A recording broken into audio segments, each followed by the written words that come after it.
nasta'inuhu wa nastaghfiruh wa na'udzu billahi min shururi anfusina wa min sayyiati a'malina man yahdihillahu fala mudhillalah wa may yudlilhu fala hadiyalah. Asyhadu an la ilaha illallah wahdahu la syarikalah wa asyhadu anna Muhammadan abduhu wa rasuluh la nabiyya ba'dah amma ba'du. Alhamdulillah, dengan kudrah iradah serta inayah Allah Subhanahu wa taala, kita semua masih diberikan kesempatan untuk hadir di tempat ini. Insyaallah semuanya dalam keadaan sehat walafiat.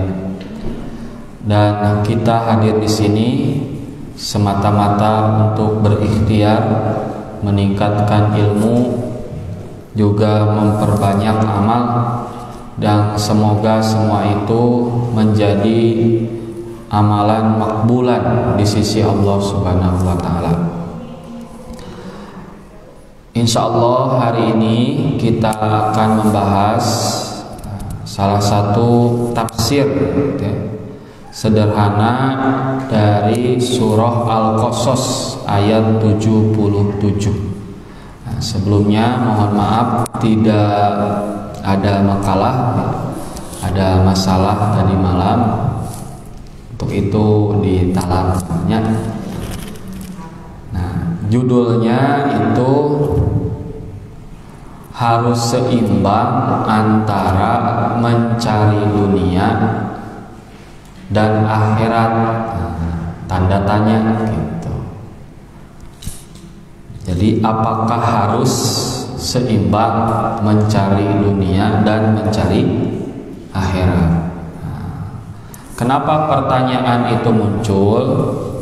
Sebab kita mungkin pernah mendengar bahwa dalam hidup ini mesti menyeimbangkan antara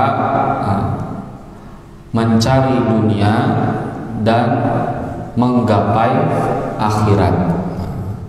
Di antara dalil yang sering dipakai yaitu firman Allah di surah Al-Qasas ayat 77. A'udzu billahi minasyaitonir rajim. Wabtaghi fima ataqallahu daral akhirah. Dan carilah pada apa yang telah dianugerahkan kepadamu kebahagiaan negeri akhirat. Wala tansa, dan janganlah kamu melupakan nasibaka bagianmu minad dunya, dari kenikmatan dunia. Nah, apakah yang dimaksud dengan kata-kata wala tansa nasibaka minad dunya? Itu berarti membagi dunia dan akhirat menjadi 50-50 gitu.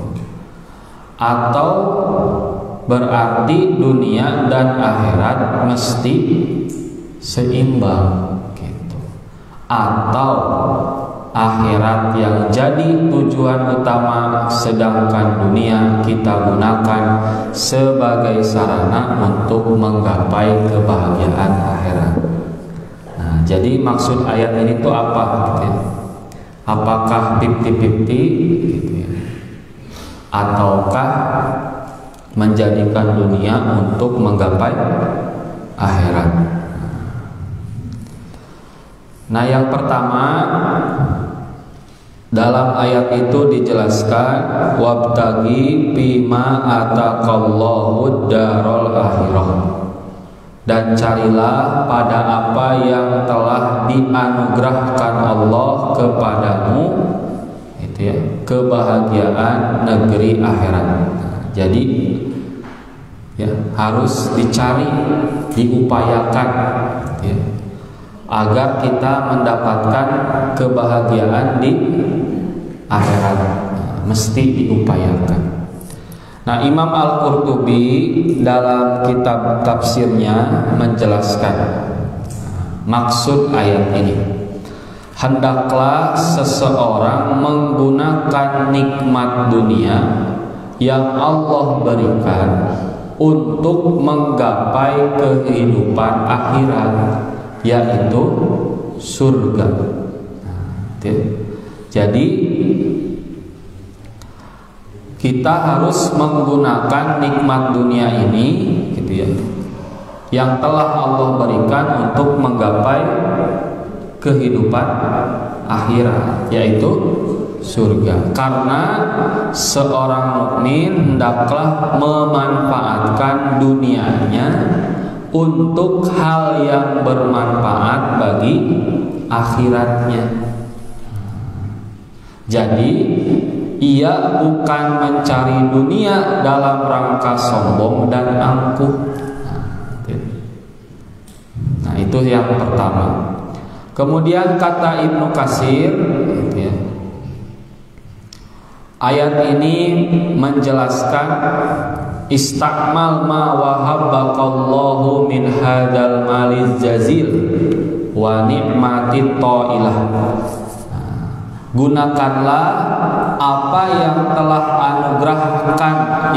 Allah anugerahkan untuk kamu dari harta dan nikmat yang besar fi taati rabbika, untuk taat pada Rabbmu, wattaqarrubi alaihi, taqarrub, dan membuat dirimu semakin dekat kepada Allah bi anwa'il qurbat, dengan berbagai macam ketaatan, allati yahsulu biha as-sawab fid daril akhirah. Dengan ini semua engkau dapat menggapai pahala di kehidupan akhirat. Nah, artinya ayat tadi wabtagi bima ataqallahu darul akhirah menjelaskan bahwa kita itu bukan semata-mata mencari dunia, atau kita hidup di dunia dengan segala fasilitasnya itu adalah untuk dimanfaatkan agar kita memperoleh, gitu ya, memperoleh kehidupan, gitu ya, yang bermanfaat di akhirat, yaitu surga.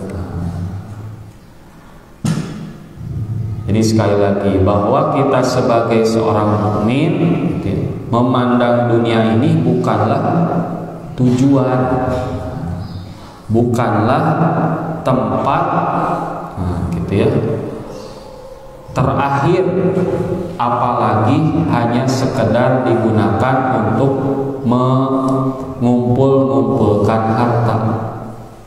Tapi dunia ini adalah sebagai alat bagi kita untuk mendapatkan hal yang bermanfaat di akhirat.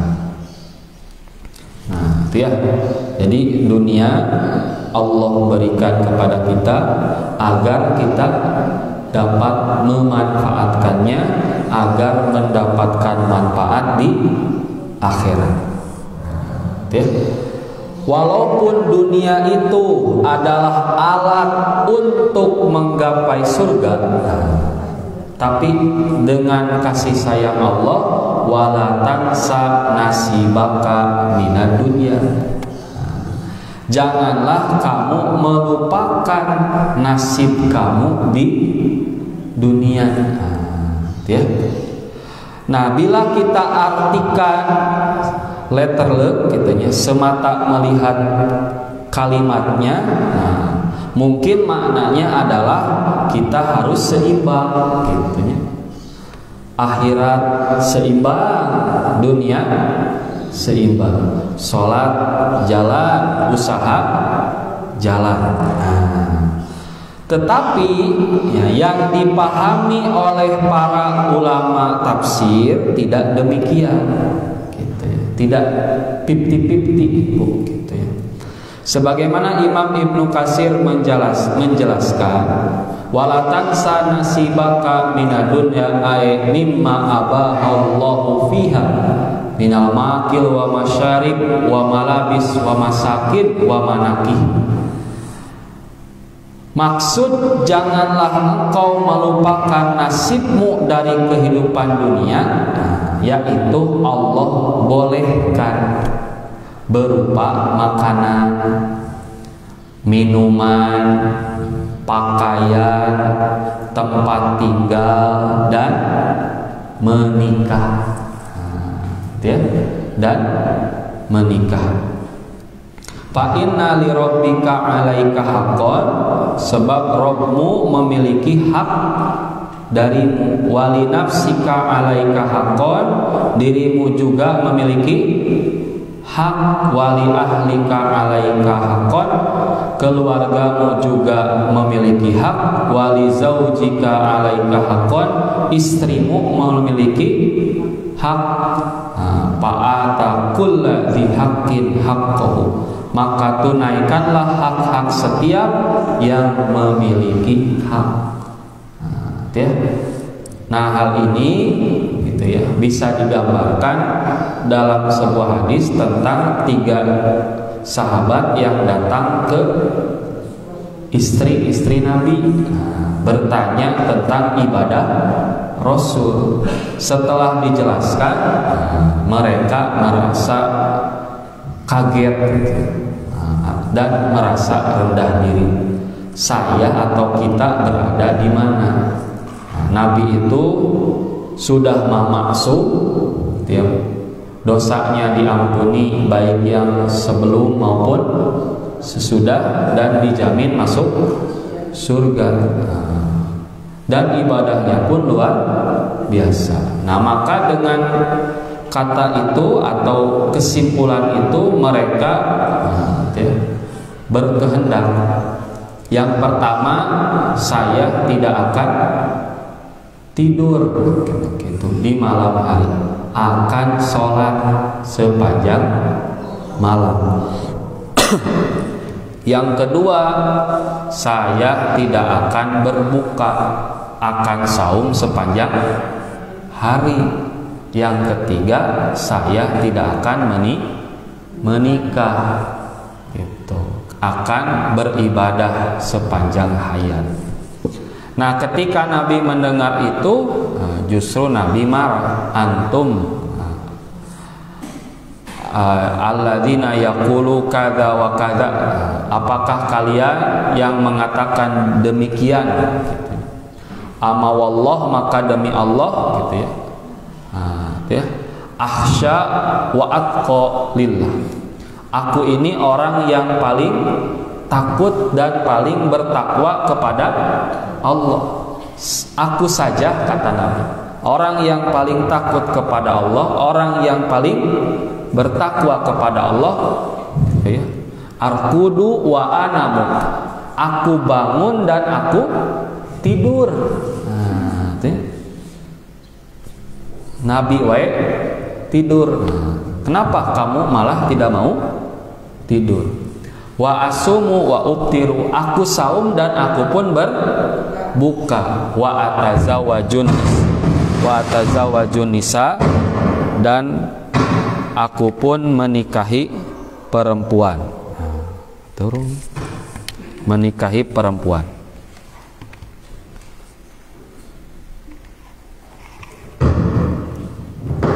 Tes.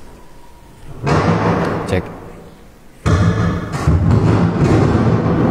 Tes. Nah, iklan. Nah, wa atazawwaju nisa, dan aku pun menikahi perempuan.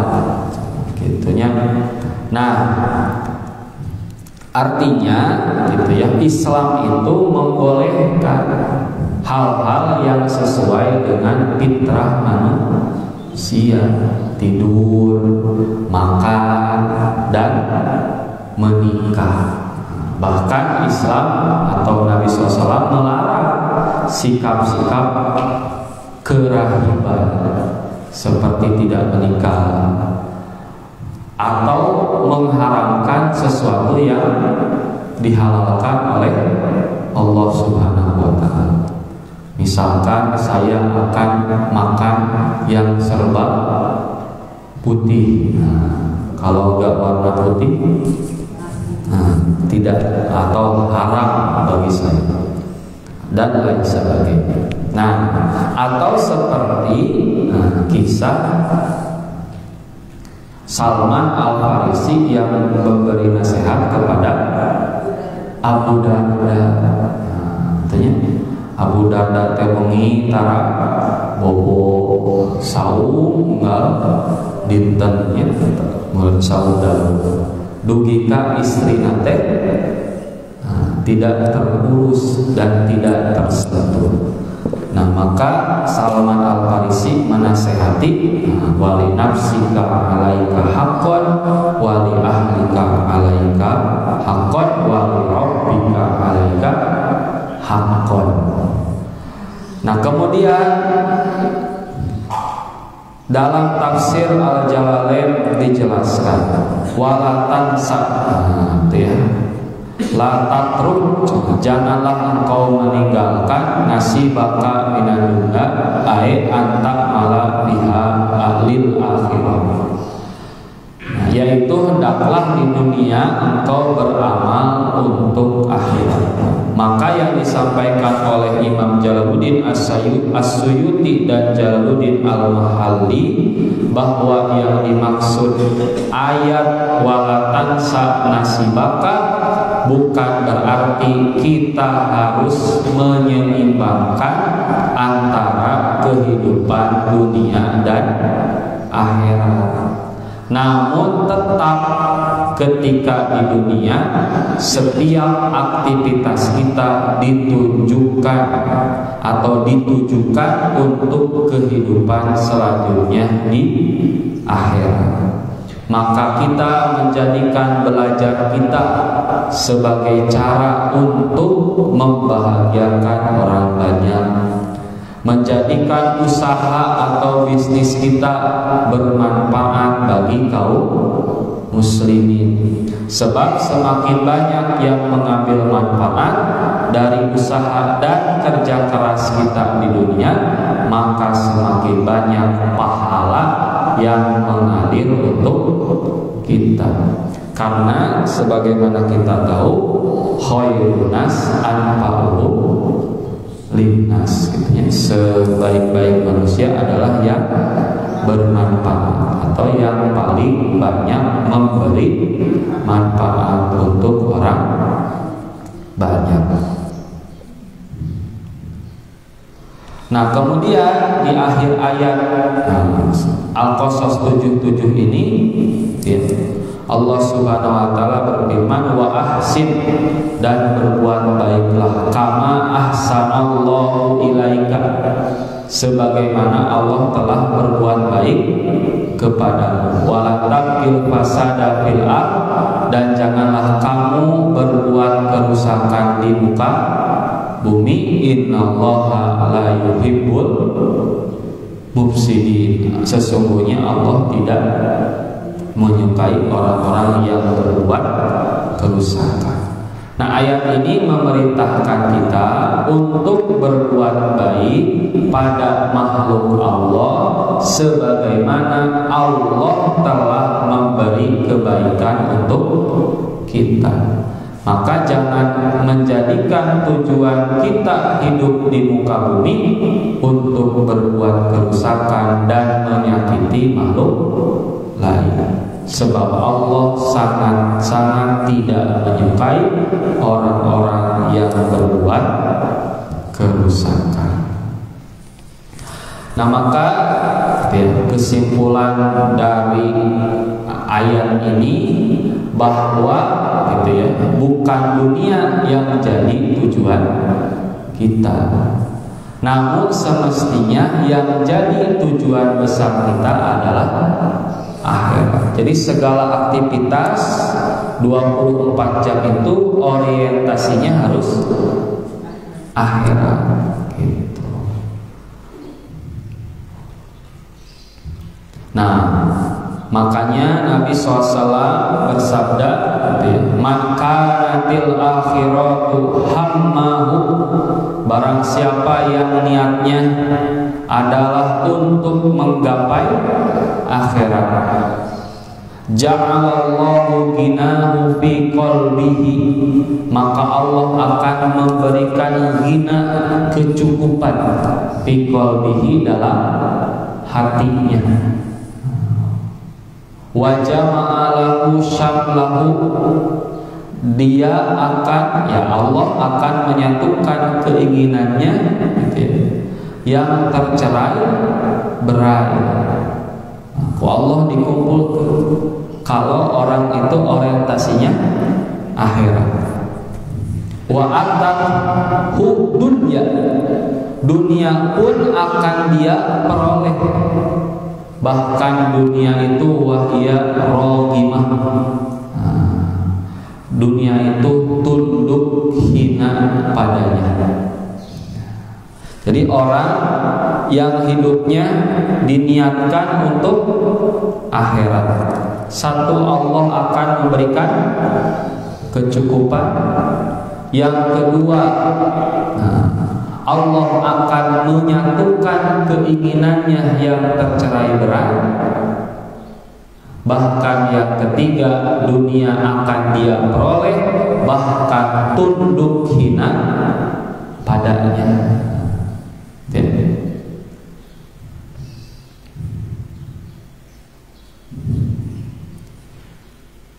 Kemudian wa man kanati dunya hammahu. Nah, ini sebaliknya, barang siapa yang niatnya hidup itu untuk menggapai dunia, ja'alallahu faqrahu baina 'ainaihi, maka Allah akan menjadikan dia tidak pernah merasa cukup. Di antara dua mata nate, tidak pernah merasa cukup. Sok sanaos, bro di juru, bro di pantok, ngalaya di tengah imah gitu. Walaupun banyak hartanya, tapi dia tidak akan pernah cukup. Wa farraqa alaihi syamlahu, bahkan Allah akan mencerai-beraikan keinginannya. Keinginannya dicerai beraikan. Walam ya'tihi minad dunya, dunia pun tidak dia peroleh illa ma qaddara alaihi, kecuali yang telah ditetapkan baginya. Sakitu gitu. Nah, tadi mah orang yang akhirat tergapai, dunia dapat. Kalau yang sekedar kehidupan dunia, jangankan mendapatkan dunia, mendapatkannya pun hanya sekedar yang ia tetapkan, ditetapkan oleh Allah. Nah, maka sekali lagi ayat yang kita bahas Al-Qasas 77 bukan maksudnya adalah dunia dan akhirat mesti seimbang, bukannya. Tapi yang dimaksud adalah dunia sebagai tempat persiapan untuk menuju kampung akhirat yang abadi, sebagaimana yang dinyatakan oleh Imam Al-Qurtubi tadi, hendaklah seseorang menggunakan nikmat dunia yang Allah berikan untuk menggapai kehidupan akhirat, yaitu surga. Nah, hendaknya dunia ini dimanfaatkan olehnya untuk menggapai kemanfaatan di akhirat. Tetapi walatan sah nasibaka minad dunia, ada bagian sedikit bagi kita yang dibolehkan oleh agama. Seperti kata Ibnu Katsir tadi, makanan, minuman, tempat tinggal, pakaian, dan menikah. Nah, itulah nasib atau bagian kita di dunia yang bisa kita nikmati. Tetapi kenikmatan sejati adalah apa yang akan kita temui nanti di yaumil akhir. Nah, maka hadirin ikhwatul iman rahimahullah, semoga Allah Subhanahu wa taala menjadikan pada benak hati kita, tujuan hidup kita adalah darul akhirah, negeri akhirat yang kekal abadi. Hanyalah Allah yang memberi taufik dan hidayah kepada kita semua. Mungkin itu saja untuk pagi hari ini. Semoga bisa menjadi tambahan ilmu dan pengingat, khususnya bagi saya pribadi, umumnya bagi ikhwatul iman semua. Wallahu a'lam bishawab. Aqulu qouli hadza wa astaghfirullah